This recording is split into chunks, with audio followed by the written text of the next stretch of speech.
all of you. How is everyone over here? I want to see some comments. Hi Reshmi, hi Purnima, hi Krishna, hi Lakshit. So nice to see all of you over here. Hi Suman. Good. Reshmi says she's fine. That's good. Hi Hardik. All right. So Suman says, I think Suman's name is Hardik. Reshmi says, I love you. Thank you, Reshmi. I'm so happy to be here with all of you. Good evening. Okay, so I guess since y'all are already replying to my messages, I don't think I need to ask you whether I can be seen and I can be heard, right? Because it's obvious that I can be seen and heard. I'm so excited to be here with all of you today. Now, Lakshit says, ma'am, big fan. Thank you, Lakshit. You know, the best part of teaching all of you is this constant support that you all give us by participating in our sessions so enthusiastically. And when I see your comments, trust me, I feel so happy. You know, I feel like I'm able to go home after a good day's work and I feel, my students are happy, my students have learned something, and believe me, that's the biggest joy that I have. So, we have our midterms around the corner, as I understand, and midterms is a very important time because throughout the midterms, basically we're going to, by the point of the midterms, we are going to be finishing probably half the syllabus that is scheduled for the year, right? And we know that this time in social science, we have a lot more chapters than the previous 10 standards had. So we have to gear up and we have to prepare, right? So do you all of you have midterms in school coming up?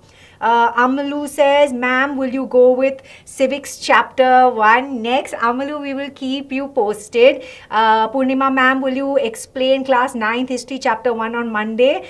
Purnima, we will try our best. Please stay tuned because, you know, the thing is that everyone has midterms at this point in time and we're trying our best to keep, you know, everyone happy and to keep everyone's schedules in mind, and which is why not even all the sessions are live. We're trying to give you a combination of pre-records as well as some revision sessions, so we're sort of mixing it up a little bit. So best that you stay tuned to the channel.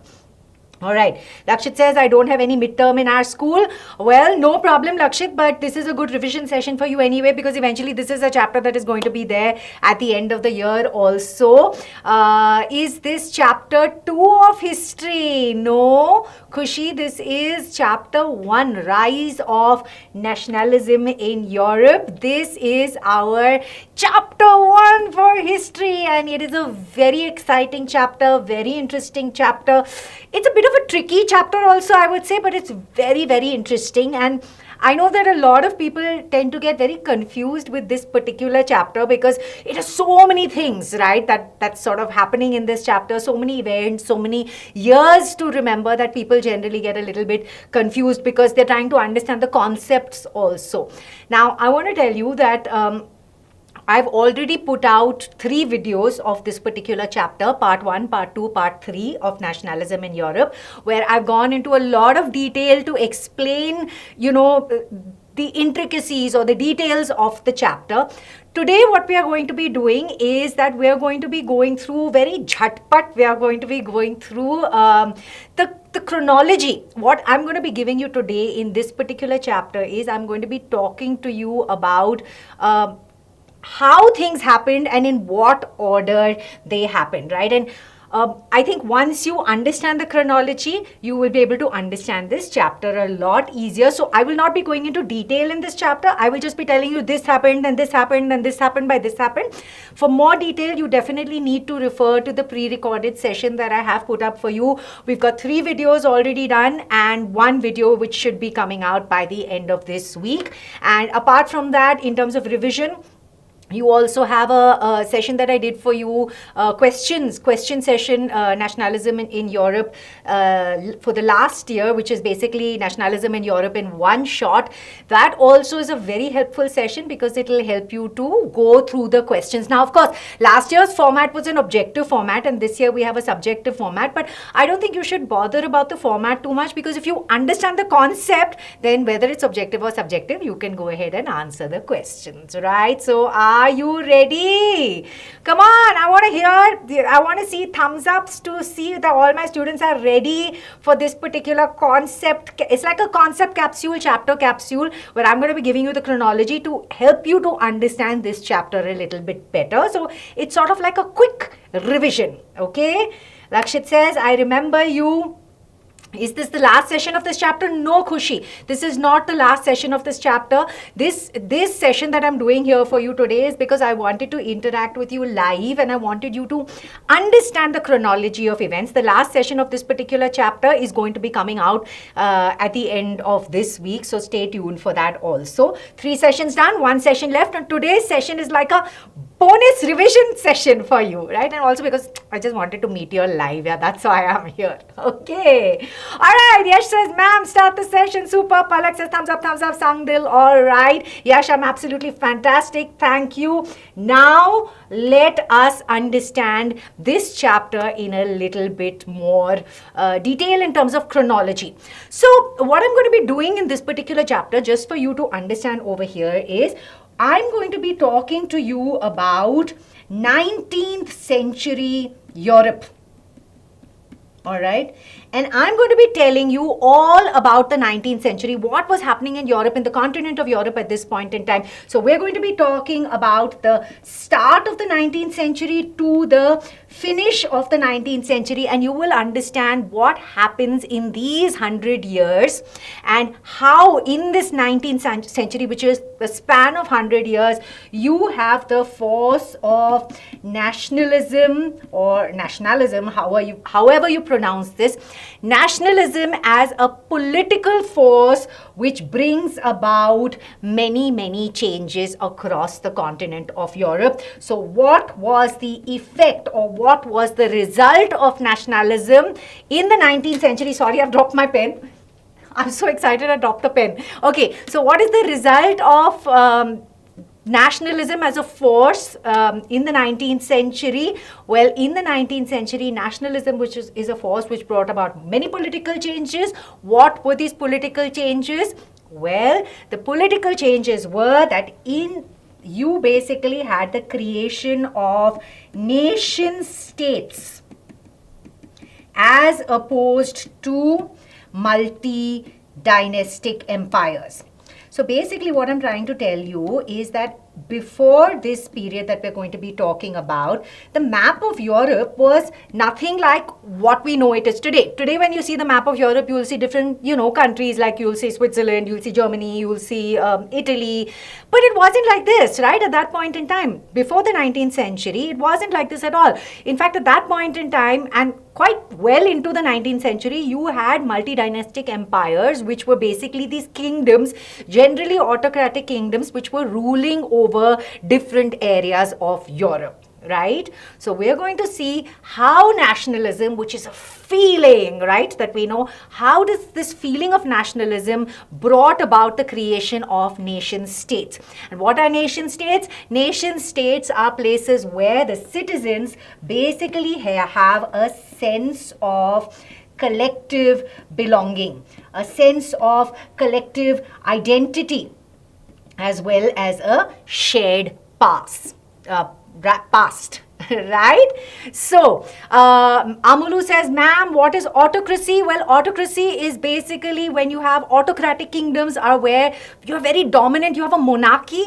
Autocratic is very strict, very like, oh, this is the way I say it, then this is the way it has to be done. Very strict. There's not much freedom, right? And this is what autocratic means, right? Okay, what is multi-dynastic empire? Reshmi, I just explained to you, multi-dynastic empires means that in Europe you didn't have countries as you have now. You basically had these small empires or large empires, like you had the Habsburg Empire, you had the Bourbon dynasty, and all these empires or dynasties were ruled by kings, and these kings used to control different areas of Europe. Right? So there was no France, there was no Italy, there was no Germany at that point in time. There was just Austrian Habsburg Empire, there was Bourbon dynasty, different dynasties over there, different empires, right?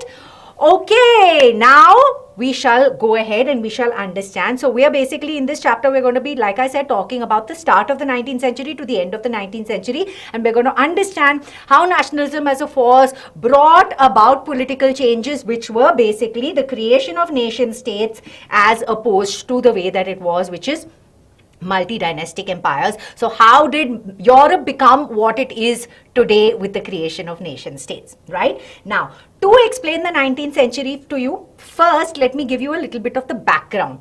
So what we're going to be talking about is a little bit before the 19th century, so you understand what is happening in this period. So at this point in time, we're going to be talking about the end of the 18th century, so that you understand what the background was at this particular time.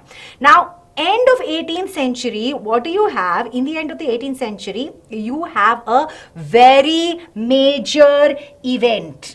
And what is this major event? This major event is something that brings about a sense of collective belonging. I told you nation state is organized based on the sense of collective belonging. There was one event that happened at the end of the 18th century that brought about this feeling of collective belonging. Does anyone know what this major event was? Come on, come on, come on. What is a major event that happened at the end of the 18th century that brought about a sense of collective belonging? Absolutely right, Reshmi. It was the French Revolution. Absolutely correct. Now, the French Revolution in terms of chronology has happened in 1789. You know what? I'll try and put all the years for you in white so you understand. Okay. So this was in 1789. Right now, how did the French Revolution help the people to have a sense of collective belonging? Well, the French Revolution basically helped them to have a sense of collective belonging by bringing in ideas like la patria, le citoyen. Okay, so what does la patria and le citoyen mean? It basically means the idea of the fatherland, the idea of the citizen, which is coming into fore. You had the introduction of the tricolor flag. You had hymns that came up which were sung, you know, for the nation. You had French as a language, the way that it is spoken, you know, in Paris, which was being promoted versus the regional dialects. So all these things that the French revolutionaries, basically they used these things to instill a sense of nationalism, a sense of collective belonging in the people, right?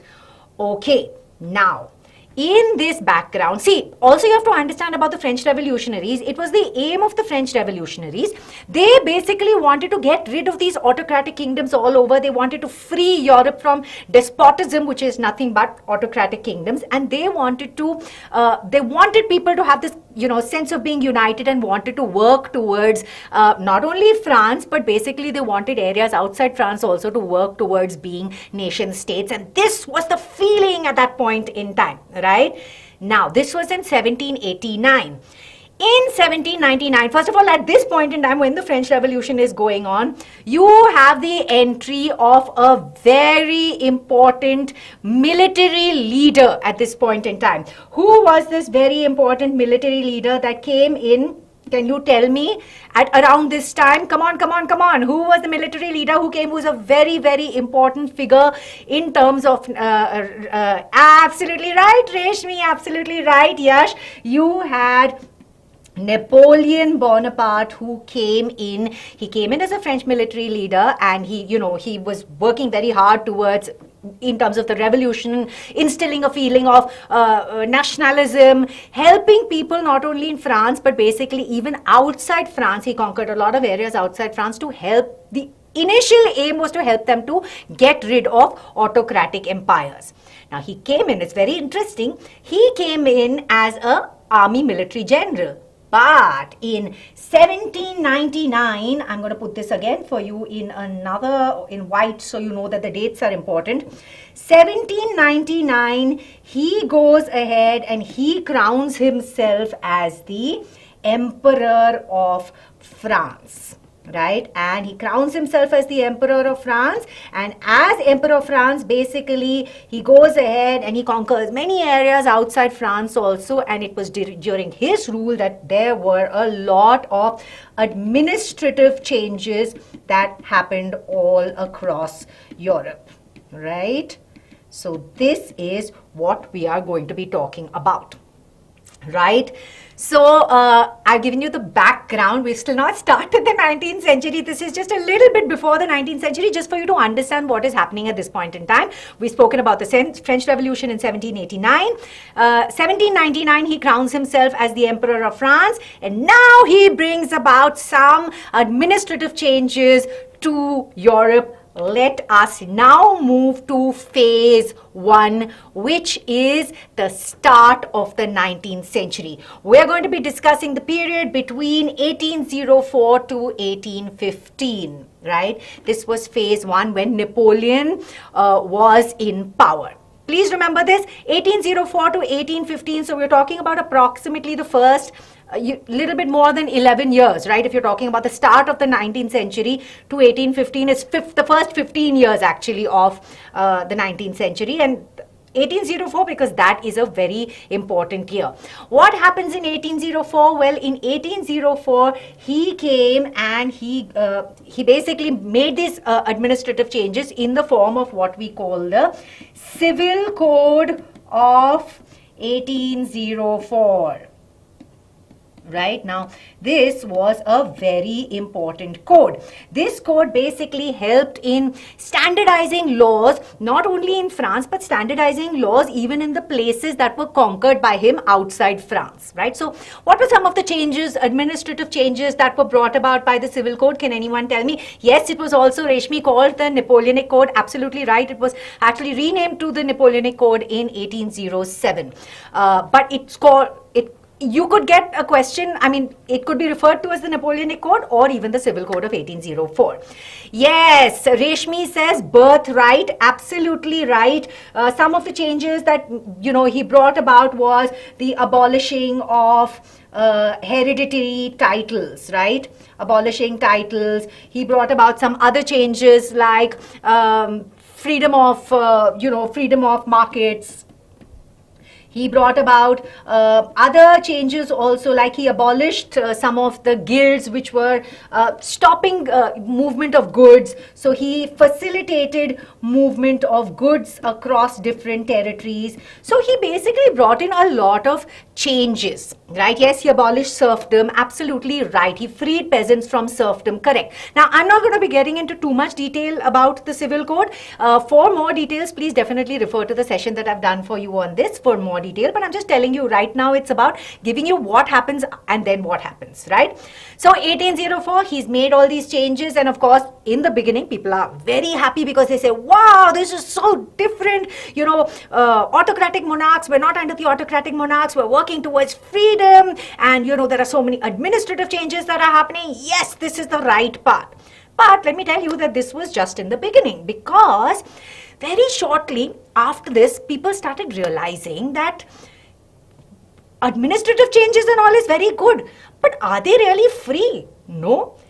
Napoleon has gone ahead and he's crowned himself as the Emperor of France. So what has happened to the people? Actually, they've moved from one monarchy to having another emperor. So did these administrative changes make up for lack of political freedom?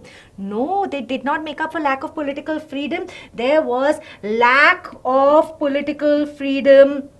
There was an increase in taxes and many other things that the people were not very happy with, and basically they wanted a democracy. They didn't want another ruler on top of their heads, right?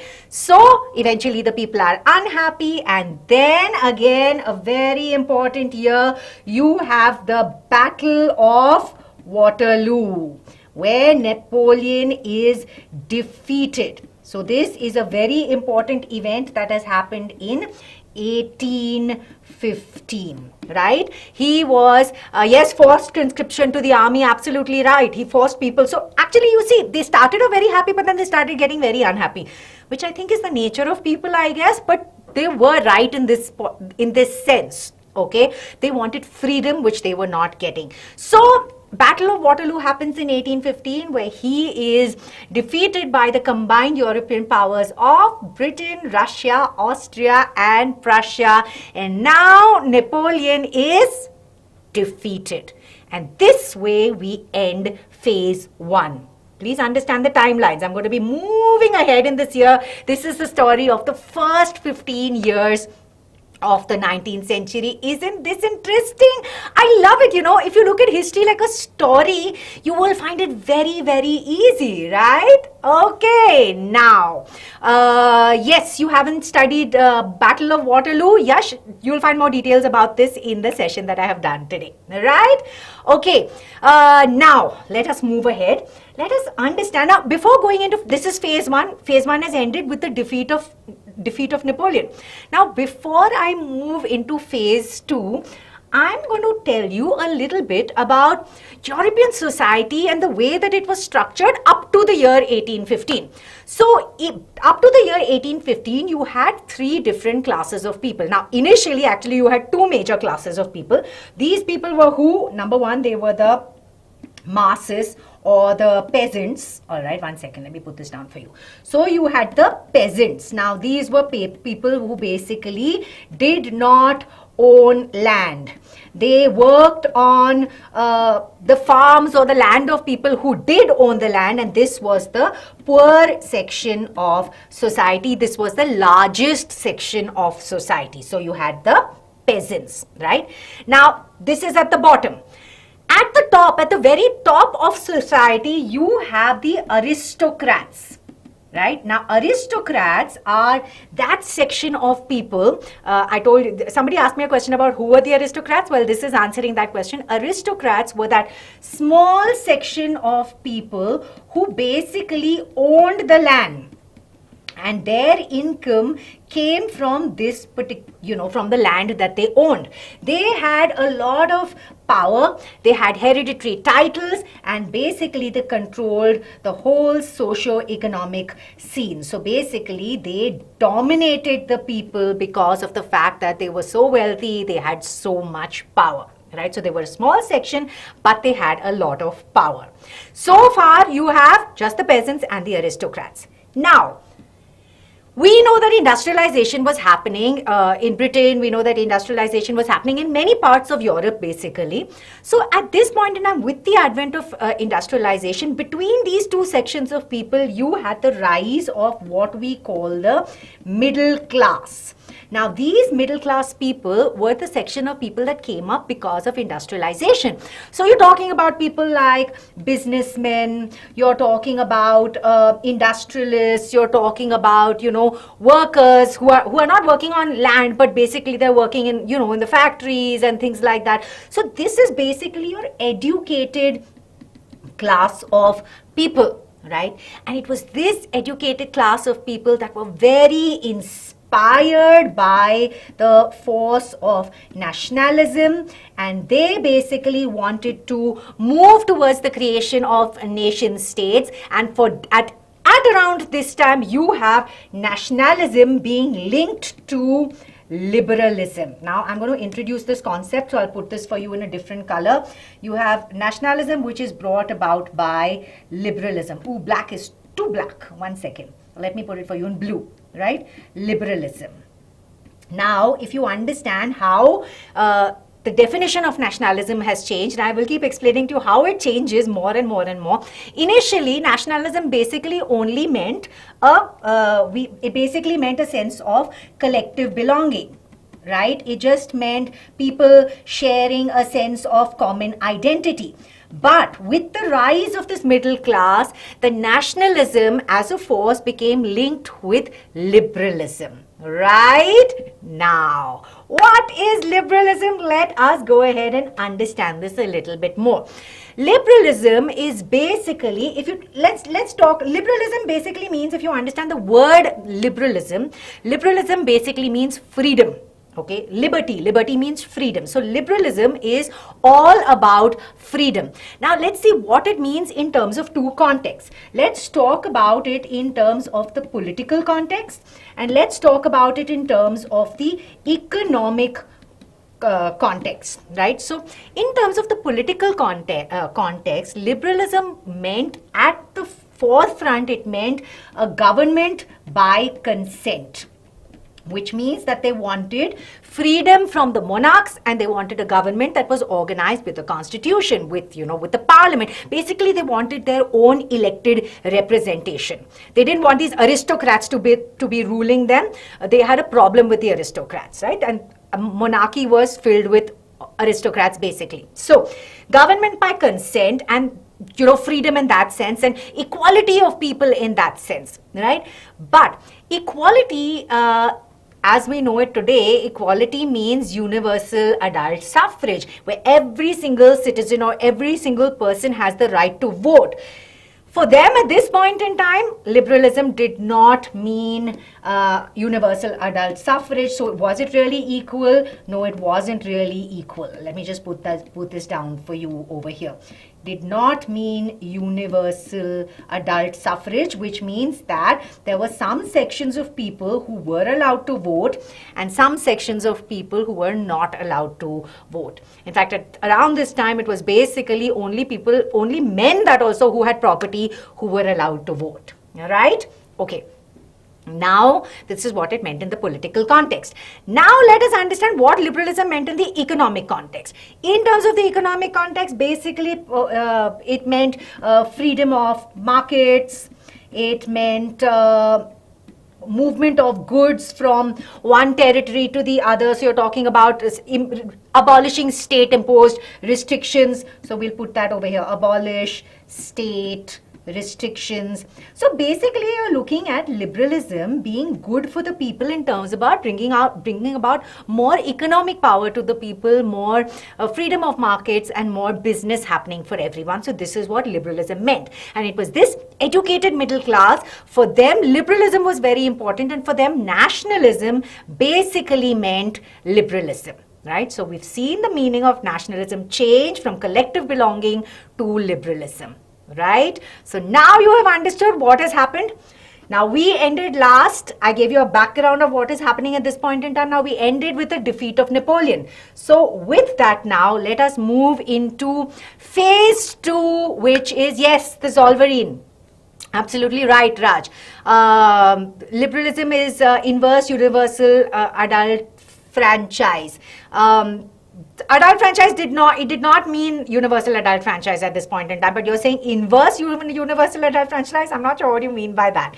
Okay, now let us talk about our next phase. We have discussed till 1815. 1815, you have Napoleon, who has gotten defeated at this point in time. Now, ta-da! Next part of the story. So exciting. Okay, so next part of the story is that he has now been defeated. Now, who is going to come in place of Napoleon? Now, in place of Napoleon, you basically have, I'm putting it down over here, defeat of Napoleon, and you have the conservatives that come back to power, and they organize something called the New Conservative Order. Now, before I go into what the new conservative order is, let us understand who the conservatives were. Conservatives were that section of society that believed in traditional values. They were against anything that was very modern. So they believed in traditional values like the monarchy. They believed in the church. They believed in the state. They believed in family. They didn't want anything modern. Huh? So they were against all these changes that the revolutionaries had brought about. But when they came back to power in 1815, they realized that while they did believe in, all these traditional values and all of that, they couldn't go back to absolutely pre-revolutionary days, which means some of the changes they had to keep. And if they kept these changes, actually it would help them to strengthen their monarchy. So they had a meeting, basically another very important event that happens it's called the Congress of Vienna. I'm sure that you know this. Congress of Vienna happens in What year? It happens in 1815, and you have these European powers who basically defeated Napoleon, and they basically get together and come up with the new conservative order. So they bring about, they're largely retaining the traditional stuff, but yet at the same time there are few new changes. What are the few new changes? Well, the few new changes that they decide to, not go completely back to would be, one second, it would be, for example, the establishment of a modern army, to have to have an efficient bureaucracy, then to have what else were the new conservative changes that they made? They wanted a dynamic economy, and they also realized that eventually serfdom is not going to work, so they also decided to abolish serfdom in some areas. Right? So these were some of the new changes, and which is why, because of these changes, this is referred to as the new conservative order. Right? So they're not completely traditional, these are the new changes. But having said that, while they have brought in these new changes, overall they were quite autocratic, they were quite despotic, and they were very strict. There was, a lot of censorship at this point in time. They were against anything that was revolutionary. They didn't even want to hear or listen to anything about liberalism. So they really put a very strict control. Now the point over here is they are controlling. But can you really stop this force of nationalism or liberalism? No, you can't. You had that middle class section that we were talking about, the liberal nationalists as they are called, who still wanted the creation of nation states, and they decided that this is what is good for them. So what did these people do? They can't do it openly in this sort of environment. So what do? We basically at this point in time have the creation of what is known as the secret societies. And these secret societies basically were full of people who had revolutionary ideas, who wanted the creation of nation states as we speak. Okay, and you had some very important names who you will get in terms of this chapter. Like you may get a question about Giuseppe Mazzini. He was a person of Italian origin who was actually the founder of two secret societies. It was Young Italy and Young Europe. Right, Raj, absolutely right. Okay, so he basically created these secret societies, and there were many people like this, and there were a lot of these secret societies springing up all over Europe. Right? Okay, so this is what is happening from 1815 to 1830, right? This is phase 2 after the defeat of Napoleon. Now, let's move ahead in the story. Let's go ahead and talk about phase 3. Phase 3, I'm really getting excited here. Phase 3 is basically, you're talking about the period from 1830 to 1848, and this is known as the Age of Revolutions. Okay, now ma'am, will we get one shot of this chapter? This is a one shot of this chapter for you, Kashish. I'm giving you a one shot revision and giving you the whole concept so that you know start to finish what has happened. Alright, and in terms of one-shot revision, again, there is a link of a session that I've done for you earlier, last year, which is a one-shot session of questions of nationalism in India. Please go ahead and watch that. So along with that session, one-shot session that we've done, one concept session that we've done today, plus the pre-records that I've put out for you, I think there's a lot of revision that is already out there for you in terms of this chapter. Alright, okay, now let us talk about the next phase, which is the period of 1830 to 1848, and this one is known as, ta-da! I'm announcing each phase that's happening.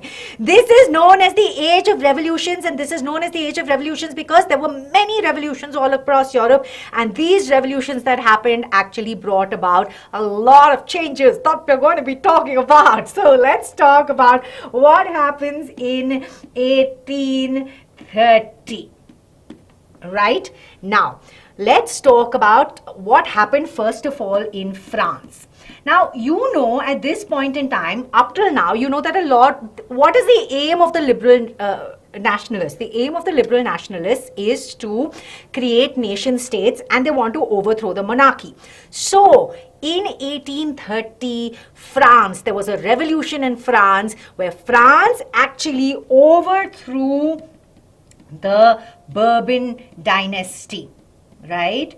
And what did they do instead? Let me put this, I'm confusing. I'll put it for you in yellow so you separate the years and what is happening over here. Okay, so you have they overthrow the monarchy. Who was the monarchy at this point in time? The monarchy was the Bourbon dynasty, which was, established in France at that point in time after the defeat of Napoleon. They overthrow the monarchy and they establish constitutional monarchy. Now, let me explain this term to you, right? What is the difference between absolute monarchy and what is the difference between constitutional monarchy? Absolute monarchy is where you had the aristocrats at the head, and those people were not on the throne because of being elected by the people. Constitutional monarchy is on the basis of a constitution, so it's basically elected by the people, right? And this was the difference. So they put in the constitutional monarchy, and in place they had the king, who was Louis Philippe the 16th, who was on the throne at this point in time, right? So this is what has happened in France. Now, France is generally the starting point for all the revolutions across Europe, right? So this has happened in 1830. And then there was another very important event which happened in 1832. Right? You see how we're moving ahead from year to year to year. What happened in the year 1832? Come on, tell me what happened in 1832. There was a very important event that happened at this point in time, actually, which was actually the creation of the first, it was the first example of a creation of nation states. What did we have in 1832? Well, we had the Greek War of Independence that happens at this point in time. Now, Greece, let me tell you, was, no, not Germany, not Germany. Germany comes later, Reshmi. This is the Greek War of Independence, which has happened in 1832. Greece was controlled by the Ottoman Empire. I told you, all over Europe, you had these multi-dynastic empires. So, around the area of Greece, okay, Greece was still not a nation state, you had the Ottoman Empire that was controlling this particular area. Now the people of Greece, which is basically the people who speak the Greek language, they wanted to overthrow the monarchy and they wanted a nation state of their own. So they started fighting against the Ottoman Empire, and finally in 1832 you had the Treaty of Constantinople, and with this you had the creation of Greece as a nation state.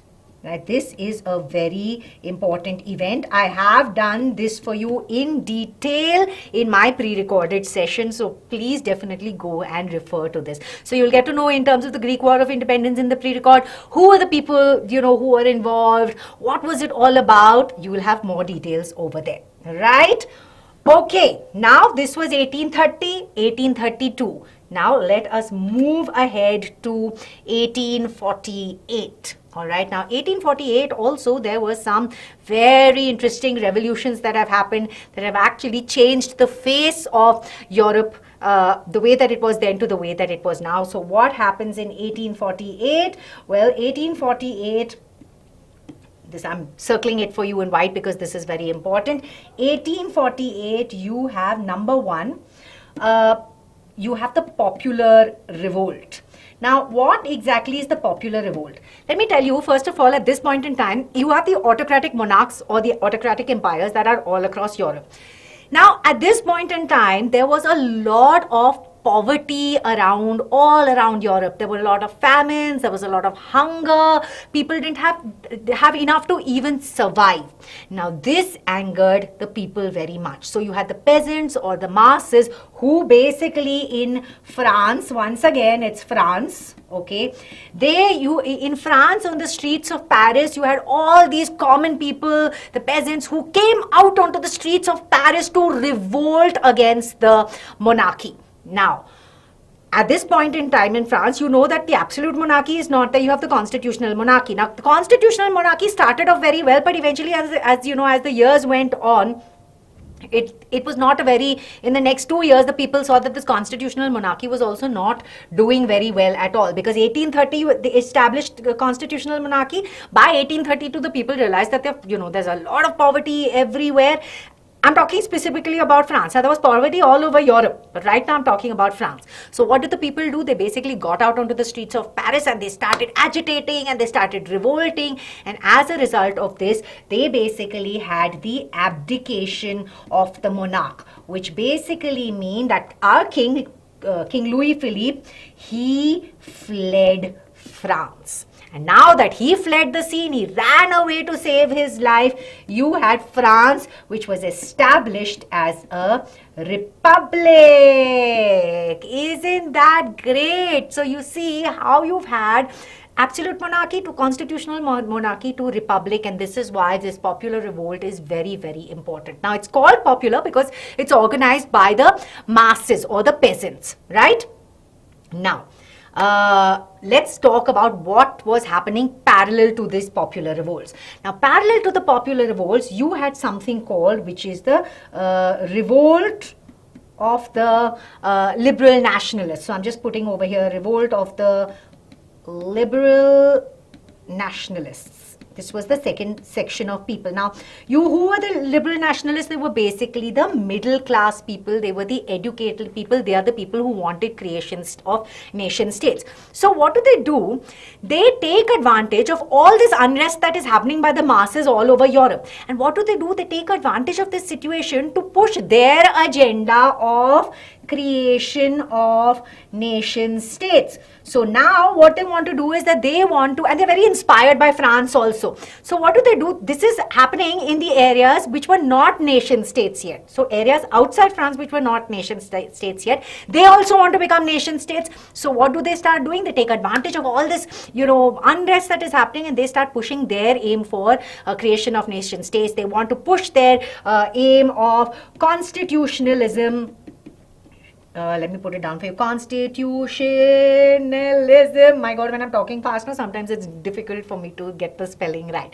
They want to push this aim of constitutionalism or drafting a constitution, and basically you're talking about elected representatives. So it is these people also who are revolting and they want a change in the system. Now, one very important example of this was in basically a very important event that we call the Frankfurt Parliament of 1848. Now, this Frankfurt Parliament is where you had your German-speaking people who wanted to draft a constitution. They wanted their elected representatives. They were very inspired by France. So what do? They draft a constitution and they take this constitution and this proposal basically, and they go to the monarch at that point in time, who was the King of Prussia. Who was the King of Prussia at that point in time? It was King Wilhelm IV.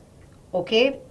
Now, they go to him and they take the proposal to him and they say, this is what we want. But King Wilhelm IV, he was actually an autocratic monarch. He was a conservative, right? He was an aristocrat and he did not really want the creation of nation states. So what did he do?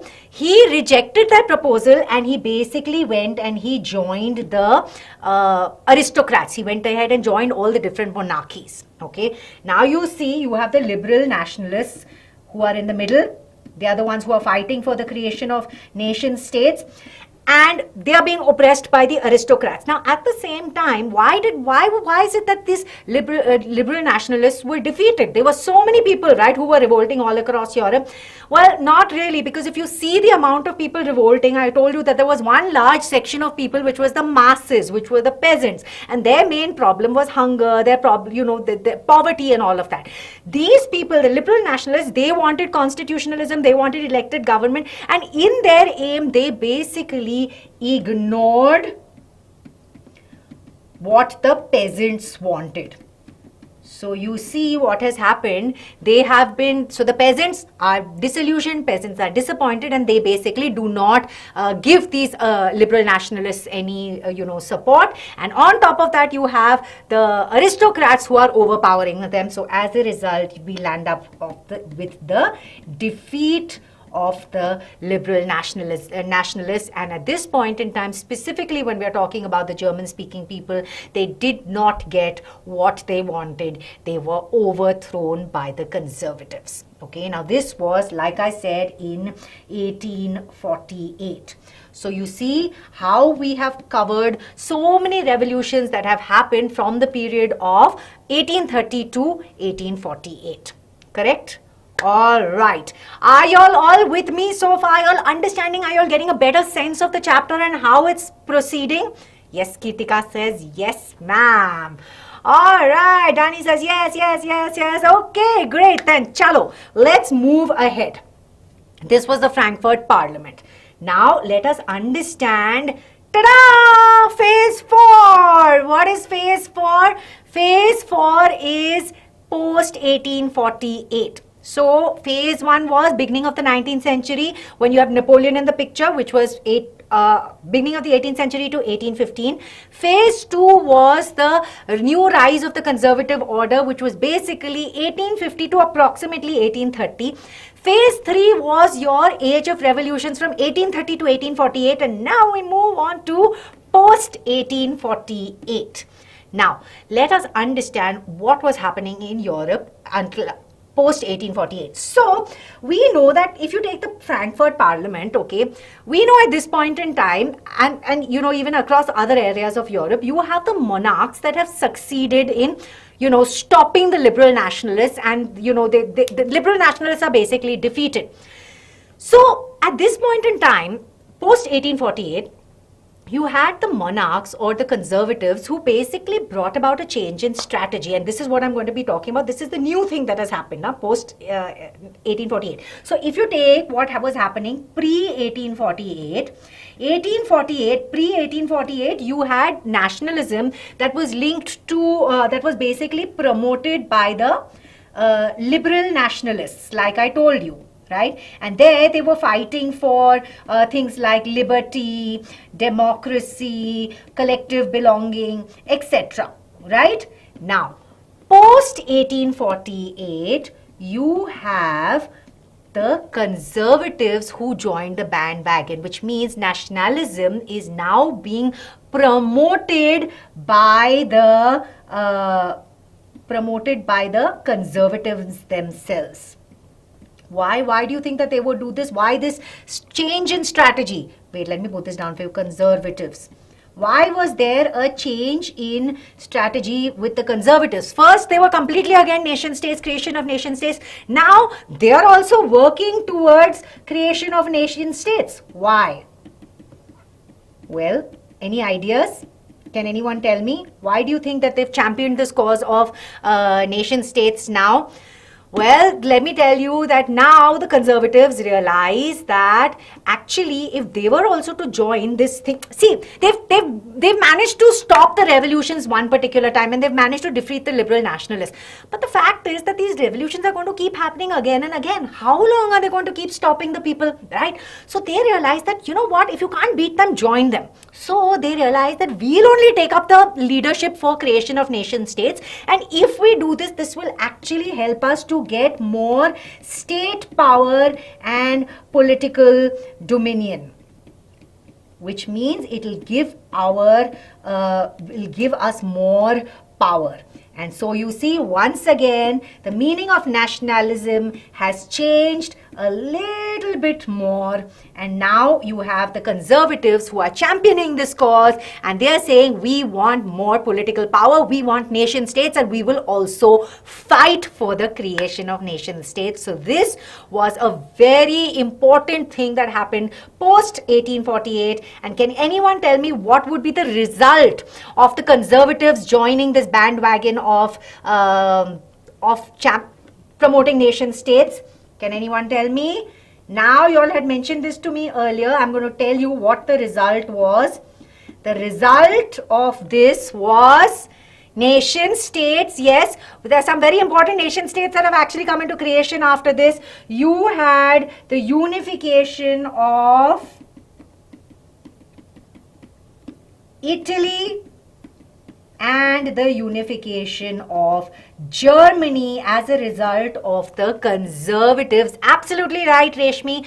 As a result of the conservatives joining this particular battle or war or fight or whatever it is. So basically you have the conservatives who've joined. So if you talk about Italy, the unification of Italy has happened in 1861, which is obviously post 1848, and you have the unification of Germany, which has happened in 1871. Now thinking about what happened in Italy, from the beginning, right at the time of Giuseppe Mazzini, they were trying to go underground at the time of the conservative order around 1850 to 1815 to approximately 1830. They were trying to unify Italy and get their an independent nation state, and that was the work of Giuseppe Mazzini, but they didn't really succeed at that point in time. And in the case of Germany, at that point in time, 1848, you had the Frankfurt Parliament, where also they tried to create a nation state, but they didn't succeed. But after 1848, because you had the conservatives joining in, you actually had the unification of Italy and Germany, and Italy and Germany are now individual nation states. I'm just going to throw out a few names of people who were there, but I'm not going to give you too much detail. Please refer to the pre-record. Italy was championed by Victor Emmanuel II. He was the king of Sardinia Piedmont, and he basically, along with his chief minister Count Cavour, they managed to overthrow the Habsburg dynasty. And then you also had Giuseppe Garibaldi, who's a very, very important name. And then in Germany, you had the king of Prussia, who took on the mantle of leadership for unification of Germany. And we had a very important person. We had Otto von Bismarck, who was involved in this process. But like I said, I'm not even writing it down over here. I'm not getting into it. Please refer to the pre-record that I've done. Right? Okay, so this was post 1848. This was phase 4. You have now the creation of nation states. Now we move on to what happens after this phase 5. In phase 5, we are going to be talking about the last quarter of the 19th century, which is basically again where you have the meaning of nationalism that has changed. Okay, so now let me tell you. So far you had, in the beginning, it was the creation of nation states, a sense of collective belonging. Then it became all about liberalism, and you had the liberal nationalists fighting for it. Then it moved on to, okay, let me write this down for you. So first, nationalism as a force, it starts off nationalism starts off as a sense of collective belonging, right? After that, it moves to liberalism, right, which is championed by your liberal nationalists. Then you have the conservatives who join, and now it's all about political power. Right, political power, state, let's just say political, more strengthening the state, and we're talking about political dominion. Right, now nation states have started getting created. Now it's very interesting. These nation states that were fighting so much to become nation states, you actually find that the meaning of nationalism has changed again, because now these nation states that are getting created, to them nationalism means not about just getting unified, because they're already unified. Now to them it's about my state is better than your state, my country is better than your country, right? And it started becoming more about power and which state was more powerful. And this is how nationalism gets linked to imperialism. Right? Imperialism is basically where you have one territory or one power that is trying to subjugate another state or another territory to show more political power. So basically now you have states trying to control each other, right? Yes, aggressive nationalism, militarianism, imperialism. Yes, this is right. So you see, it's changed. Now it's no more about, oh, I want a common identity. It is about my identity is better than your identity, and because I'm better than you, I'm going to try and control you. And this is what imperialism was all about. And it is because of this, actually, this attitude which actually led to what we know as the Balkan Crisis. Right? let's quickly understand what happened with the Balkan crisis. So basically you had the Balkans, which had many different ethnicities, right? So this area was basically they were sort of, you had a lot of people, broadly the people over here, let me just put this down for you, then I'll tell you, ethnicities. The people over here were called Slavs. Now, these people were controlled by the Ottoman Empire, right, the area of the Balkans. Now, very inspired by the feeling of wanting a nation state, this Balkan crisis, there was a lot of unrest happening over here. Why? Number one, the Balkan areas, which is all these different ethnicities, they wanted to overthrow the Ottoman Empire. So there's unrest because of that. Number two, once they do succeed in overthrowing the Ottoman Empire, they start fighting with each other. Why do they start fighting each other? Because each thinks that they are better than the other and they want to grab more territory, right? They're all different ethnicities. So now they're fighting with each other. And on top of that, you have European powers, stronger European powers, who basically want to come in and they want to practice imperialism and they basically want to control this particular area. They want to subjugate this particular area. And because of these three reasons, there was a lot of political unrest, which actually led to the First World War of 1914. So you see, 1914 is after the 19th century. So you see, do you understand how we have covered the period from the start of the 19th century to the end of the 19th century? We've understood all the events that have happened at this point in time and how these different nation states that have come apart and how the meaning of nationalism has changed. Now let me tell you a more interesting fact. I told you that nationalism was linked with imperialism. Now what do these imperialist powers do?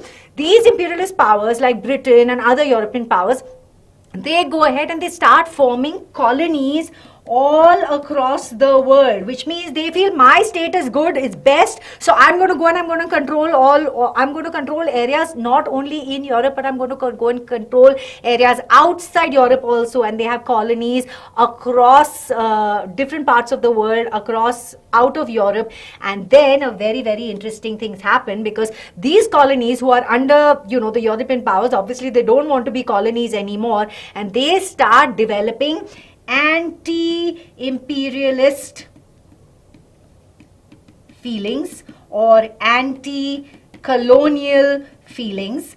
And these anti-colonial feelings basically were linked with nationalism. So you see how the meaning of nationalism has changed, right, from the beginning to the other. So which means I think this just sort of proves that human beings are not really happy with what they have. They want one thing. When they achieve that goal, they want something else, and then they want something else. So you see, this is how it has changed. And this is the span of the 19th century with all these major events. So I hope that you have enjoyed this. Now, Reshmi, ma'am, she says, ma'am, what is the difference between Britain and UK? Well, this is a very interesting question.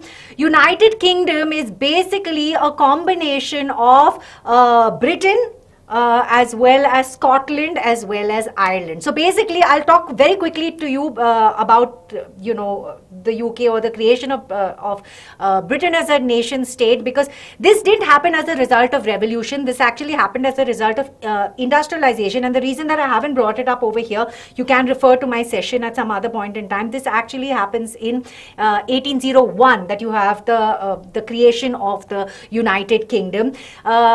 Britain started becoming more and more powerful because of industrialization, and so the English people, they started controlling the other areas like Scotland, Ireland. They started exerting a lot of control.